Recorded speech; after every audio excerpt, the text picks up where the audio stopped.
Halo Tusmi People, bertemu kembali dengan saya Ulfa.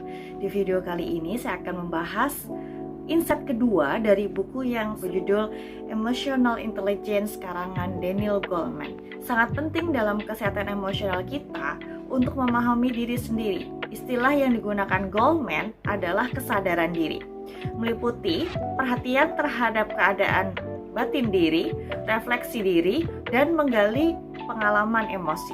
Seperti yang telah dibahas di video sebelumnya, bahwa pengalaman masa kanak-kanak kita dalam pengelolaan emosi ini akan mempengaruhi emosi kita di masa saat ini.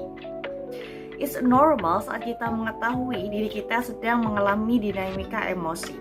Kita masih bisa merasakan emosi senang, sedih, khawatir, marah, takut, dan sebagainya. Saat kita sadar apa yang kita rasakan, tentunya kita mengetahui cara untuk membebaskan diri kita dari kondisi tersebut. Asalkan kita dapat mengontrol emosi kita. Di video kali ini saya akan membahas mengenai 3 emosi yang biasanya terjadi di dunia kerja.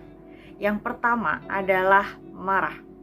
Misalnya kita sadar nih dalam kondisi marah, kita mengetahui ada yang tidak beres dalam pekerjaan tersebut. Sebagian besar orang akan melakukan katarsis atau melampiaskan amarahnya.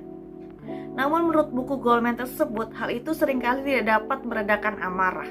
Karena ledakan amarah biasanya memompa perangsangan otak emosional, sehingga amarah akan bertambah, bukannya berkurang. Hal yang lebih efektif yaitu dengan menenangkan diri, kemudian dengan cara yang konstruktif atau mempertimbangkan berbagai macam kemungkinan mengenai hal kenapa kita bisa marah pada saat itu, bagaimana solusi penyelesaiannya. Maka kita dapat lebih baik untuk menghadapi orang yang bersangkutan dan menyelesaikan permasalahan kita dengan orang itu. Tindakan ini lebih mudah teorinya daripada prakteknya. Namun bukan berarti kita tidak bisa melatihnya, bukan? Lain yang seringkali terjadi pada kita di dunia kerja yaitu rasa khawatir. Misalnya saat sudah tengah bulan tetapi target yang kita tentukan masih jauh dari kata capai. Nah, tentunya kita akan merasa khawatir bahwa bulan ini tidak akan mencapai target.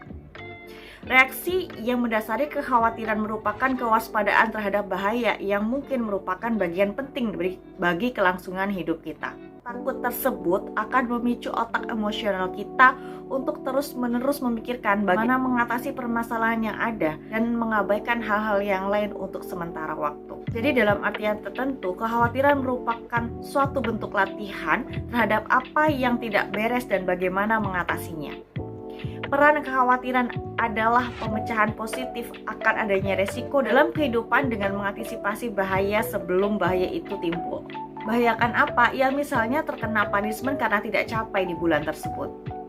Kemudian satu-satunya suasana hati yang umumnya benar-benar dihindari adalah kesedihan. Dan ini adalah emosi ketiga yang akan kita bahas. Sebetulnya kesedihan memaksa orang untuk beristirahat dari kesibukan duniawi dan membuat perhatian kita tertuju pada objek yang membuat kita merasa sedih.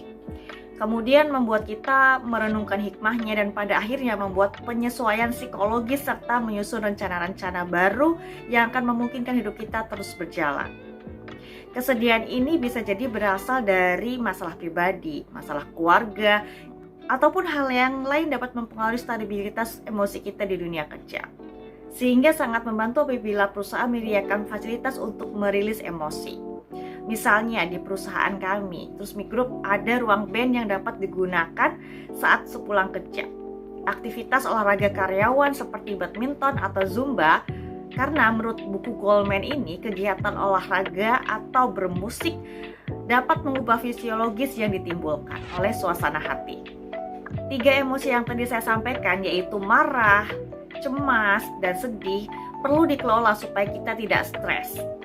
Tubuh kita sudah memiliki mekanismenya sendiri untuk dapat mengelola stres yang kita miliki atau coping stres. Saat kita stres, biasanya apa yang kita lakukan? Bisa menghibur diri dengan mendengarkan musik yang menenangkan atau membuat mood lebih baik. Sharing dengan rekan kerja yang tepat untuk mendapatkan insight terkait dengan permasalahan yang kita hadapi. Keluar sejenak untuk menyeduh kopi atau teh, atau menghabiskan akhir pekan dengan menonton film dan menyenangkan diri sendiri. Jadi akhir pekan Tusmi People hari ini sudah ngapain aja?